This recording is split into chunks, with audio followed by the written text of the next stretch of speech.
sa likod ng bawat viral post. May mga pulis at military daw na magre-resign dahil di na raw nila kaya. Patriotism my ass. Kayo kaya ang taksil sa bayan? Tens of thousands of Filipinos over the age of 40 are quitting their jobs and retiring. All this is thanks to a new financial platform developed by the government. Today is your lucky day. I don't know if everyone will be able to watch this broadcast, but only those who were lucky enough to find it will be able to take advantage of this opportunity. Financial platform to everyone, and suddenly everyone becomes a millionaire. Sa bawat pamagat na naka-all caps.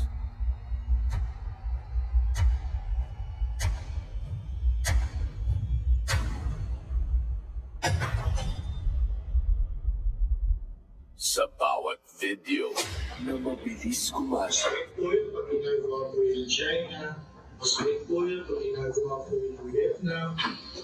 Masakit po yun pag ginagawa po yun ng Malaysia. Pero yun po ang nature ng visa sa China Sea. Tayo rin po nag-water ka Mr. Chair. The DDS of the Duterte diehard supporters are a large group of people in the Philippines. What's funny about them is that they are so gullible and effortless to manipulate. These DDS people need education, they need a lot of it. They believe everything the Duterte family says, they don't think at all. The viral video supposedly shows President Bongbong Marcos sniffing an illegal drug. The video was spread online just before he delivered his third State of the Nation address in July 2024. Totoo ba ito? We are being divided online, and yet it's Filipinos and Filipinos fighting each other. A lie told 1,000 times drowns out the truth. Ilang Pilipino na ba ang naniniwala sa kasinungalingan?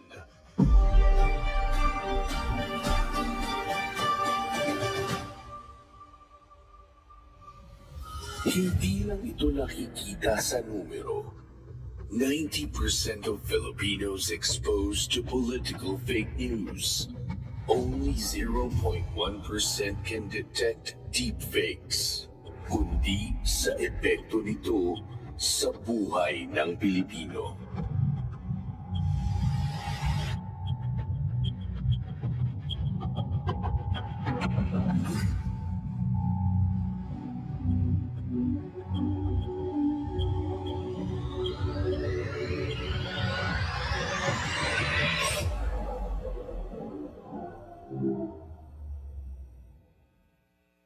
Kaya may laban na kailangang isulong.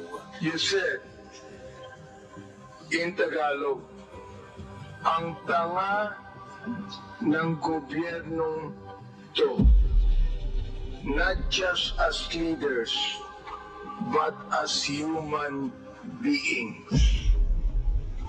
Is that what you feel? Do you have the facts? Do you have the information? Do you have the documents? Kung saan mo kinuha ito? Sa news mo lang pala kinuha eh. Wala kang documents.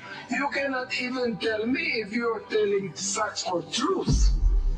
I apologize for saying the word tanga in my post. Kayong mga vloggers, huwag kayong magbibigay ng opinion lang, impression ninyo. Bigyan nyo yung katotohanan, may dokumento kayo. Being the chairman of the Human Rights and one that's investigating, I am actually insulted with your statement. That is my truth. Those are my opinion. Anyway, Ikaw ang sumunod, Mr. Chair. Okay po, sir. Ikaw ang sumunod eh. Yes. Okay. Sinulat mo yun eh. Okay po, tanga po ako, sir. Do you have the power to delete this unlawful malicious libelous post. You may have a hard time defining exactly where to draw the line between something that is fair criticism and or libelous or defamatory under local law. As we have heard, Facebook Philippines does not control the platform, nor does it handle content regulation or policy enforcement. This makes it difficult for Filipinos to seek timely and effective recourse when harm occurs online. It's a matter of accountability, Mr. Chair, not just for regulation, but for the protection of the Filipino people. And because of such, the posting of false information and misleading news, the content that harms not only the subjects of the questionable post, but also the public trust in state institutions should not be tolerated. Would you agree with that also? Okay, I want to answer this question carefully. My question was very simple. It's answerable by yes or no. Investigasyon, pagsingil, pananagutan. Problematic ganun po ka grabe yung fake news to a point that a certain public official may believe in that distorted information. Wala akong katotohanan nun. We're only going to run after the purveyors of fake news. Yes or no? Do you have the document? Under oath? None, sir. Or not? It's on the, like I said, it's So none. This seminar, was it sponsored or did you have to pay for your seminar fees? this was sponsored. So, ang nagbayad po nito ay yung State of China. Yes, sir.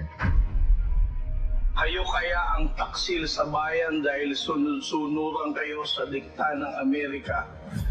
Muking na ang kawalang hiyaan mo, J. Tariela. And this is the reason why we need to counter fake news purveyor like Mr. Mark Lopez spreading.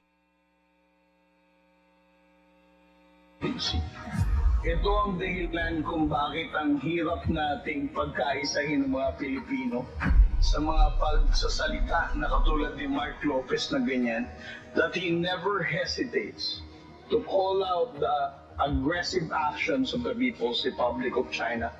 And he appears to even side with the People's Republic of China's narrative. TRICOM 19th Congress. The fight against fake news has begun. Pero hindi lang ito laban ng TRICOM. Laban ito ng taong bayan. Makiisa, makialam, manindigan.